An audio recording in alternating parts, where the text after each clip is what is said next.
Hello guys, कैसे हैं आप सब। Good evening to all. उम्मीद है आप सभी अच्छे होंगे। तो जैसे कि मैंने अपनी लास्ट वीडियो में आप सभी को बताया था कि मैं सीटेट की जो प्रिपरेशन की बुक्स हैं, इंपॉर्टेंट बुक्स हैं, उनके बारे में डिस्कशन करने जा रही हूँ। और जो मैंने उस वक्त प्रिपरेशन के दौरान मैंने यूज़ की थी, उन्हीं बुक्स के बारे में बताने जा रही हूँ। कुछ आपको ऑनलाइन मिलेगी और कुछ जो है वो आप बुक स्टोर पर जाके खरीद सकते हैं। तो सबसे पहले बात करते हैं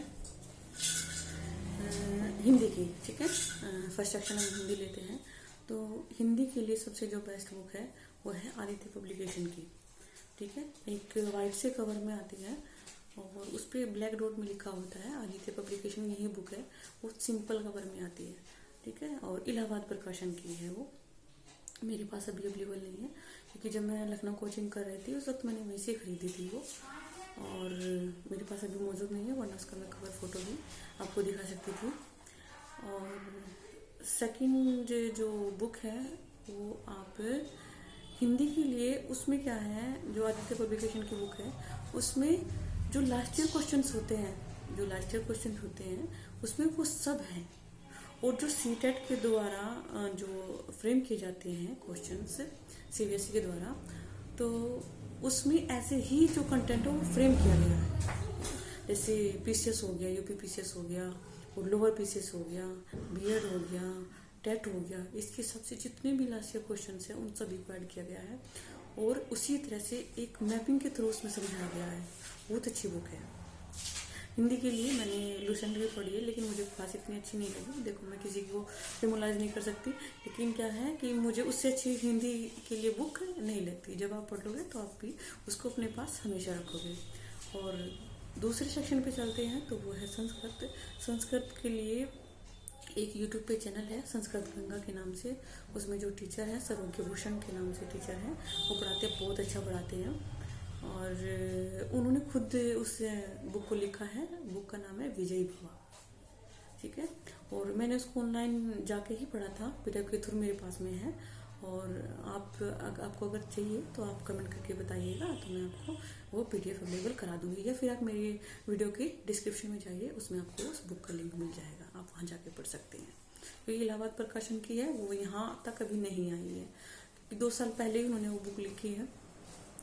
तो मुश्किल है, वैसे आप जाके देख लीजिएगा बुक स्टॉल पे जाके। और थर्ड सेक्शन की तरफ चलते हैं साइंस ग्रुप के लिए। तो वही है एनसीईआरटी 3rd to 5th। और जो आर्ट ग्रुप के हैं, इंग्लिश के लिए आप 3rd to 5th ही पढ़िए। आपको क्वेश्चन जब आप पढ़ेंगे ना तो आपको क्वेश्चन सेम ऐसे ही मिलेंगे।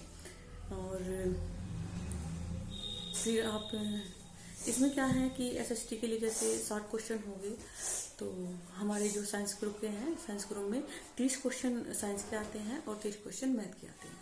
तो उनको साइंस ग्रुप से मिला के वही 7 क्वेश्चन फ्रेम किए जाते हैं। तो उनके लिए भी आप जो सब्जेक्टिव होते हैं, जैसे कि जो सब्जेक्ट से पूछे जाते हैं 15-15 मार्क्स के, आप उन्हें भी एनसीईआरटी से जाके पढ़िए। और जो मैथ्स के क्वेश्चन होते हैं वो इतने नहीं होते कि उसमें परसेंटेज वगैरह निकालना होता है, इतना नहीं होता। उसमें क्या है कि एडिशन हो गया, जैसे डेसिमल के क्वेश्चन हो गए, जो हम लास्ट जब हम छोटे छोटे थे तो हमने जो क्वेश्चन पढ़े थे, मतलब प्लेस वैल्यू के बारे में पूछा जाता है। और डेसिमल्स के क्वेश्चन हो गए, ऐड, सब्सट्रैक्शन, इनको थोड़ा सा क्योंकि उस वक्त हमने पढ़ा था, उस वक्त इतना ध्यान नहीं दिया। देखो, ये चीज़ है कि जब आप पढ़ रहे होते हैं ना, आप चीज़ों को इतनी गहराई से नहीं पढ़ते। क्या है कि वही आपको डिग्री लेनी है, पढ़ना है, बस इतना सोचते हैं। लेकिन आपको वही चीज़ जब आप कॉम्पिटिटिव एग्ज़ाम की तैयारी करते हैं तो आपको वही चीज़ सब रिवाइज करनी पड़ती है। और जब सही आपको पता चलता है कि हमने क्या पढ़ा है और क्या छोड़ा है। और कहते हैं कि teaching is the best experience.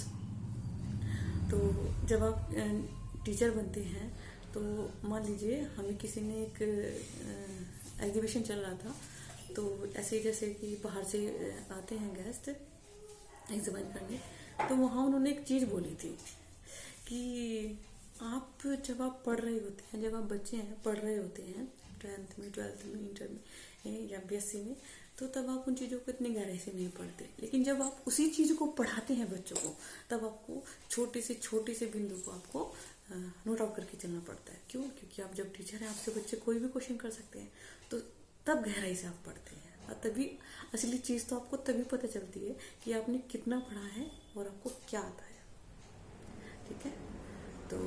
चलो चलते हैं, ये तो खैर एक एक्सपीरियंस के तौर पे मैंने आपको बता दिया है। और अभी चलते हैं हम 5वें सेशन पे, वो है साइकोलॉजी। तो साइकोलॉजी के लिए सबसे बेस्ट बुक है वो है सरोहा पब्लिकेशन की, और उम्मीद है जहाँ आप रहते हैं वहाँ इजीली मिल जाए, लेकिन मैंने उसको ऑनलाइन जाके ही पढ़ा था। सरोहा पब्लिकेशन के नाम से आते हैं साइकोलॉजी बुक। उसमें क्या है, वो बेस्ट बुक क्यों है साइकोलॉजी के लिए?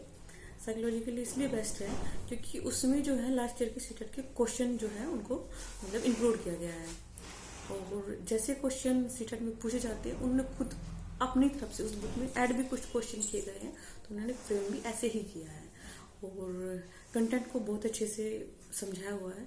और मैं मानती हूँ कि जिस बीएड तो सभी ने किया जब ये सीटेट देने जा रहे हैं, तो बीएड के दौरान जब आपने साइकोलॉजी की बुक पढ़ी हो, वहाँ से आपको कंसेप्चुअल तो वहीं से पढ़ना पड़ेगा, कंसेप्ट आपको वहीं से क्लियर करना पड़ेगा। तो क्योंकि कुछ थ्योरीज हैं जैसे कि जीन पियाजे हो गई और ब्लूम टैक्सोनॉमी हो गई, ये सबसे क्वेश्चन जीन पियाजे तो आप समझ के चलिए कि अगर आपने जीन पियाजे की थ्योरी पढ़ ली तो आपको 2 क्वेश्चन मिलने ही नहीं है, ये मान के चलिए आप, ठीक है। ज़्यादा मिल जाए तो वो तो रिलेटेड आते ही हैं, एक दूसरे से लेके मना होता है, लेकिन मान के चलिए 2 क्वेश्चन तो 2 नंबर तो आपके पक्के हैं। इसीलिए कुछ थ्योरीज हैं जो साइकोलॉजी में बहुत इंपॉर्टेंट है। और अनुप्रयोग जो अप्लाइड किए गए थे, जैसे पावलो ने कुत्ते पे किया था, ऐसे जितने भी मतलब प्रयोग किए गए हैं, अनुप्रयोग किए गए हैं, उन सबको आपको बहुत ध्यान से पढ़ना है। और उसमें जो मेन जो है राइटर ने क्या समझाने की कोशिश की है, ठीक है, वो चीज़ आपको पढ़नी है, ठीक है। और 5 सेक्शन हो गए हैं। उसके बाद आपको, ये तो मैंने बेस्ट बुक है जो बता दी है, और फिर क्या करना है आपको कि जितने भी लास्ट ईयर के क्वेश्चंस होते हैं, एक बार शुरुआत में लगाने के बाद में और तैयारी करने के बाद में एक बार फिर उनको उठाना है, ठीक है।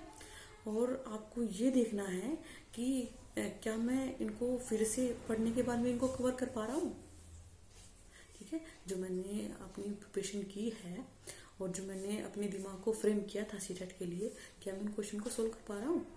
तो अगर आप उसमें, मैं मानती हूँ अगर आप उसमें क्वालिफाई हो जाते हैं घर पे ही, आप ऐसे करके, जैसे मान लीजिए आप पेपर ही दे रहे हैं, सीटेट का पेपर ही देने जा रहे हैं, ठीक है, और ऐसे ही क्वेश्चन लगाइए ABCD करके, ऐसे ही अपने ऑप्शन करते जाइएगा, टिक मार्क करते जाइएगा, और फिर एनालाइज कीजिए। अगर आप उसमें क्वालिफाई कर लेते हैं, मान लीजिए 150 में से अगर आपको 90 मार्क्स लाने हैं, अगर आप पेपर लगाने के बाद में 90 क्वेश्चन कर पा रहे हैं, 90 नंबर ला पा रहे हैं, तो ये मैं आपको गारंटी देती हूँ कि आप क्वालिफाई जरूर कर लेंगे लास्ट ईयर पेपर को लगा के लिए, ठीक है। तो उम्मीद करते हैं ये वीडियो आपके लिए थोड़ी हेल्प करेगी, और प्लीज़ बने रहिए मेरे चैनल पे, प्लीज़ सब्सक्राइब माई चैनल और लाइक एंड शेयर ऑल्सो कीजिएगा। Thank you for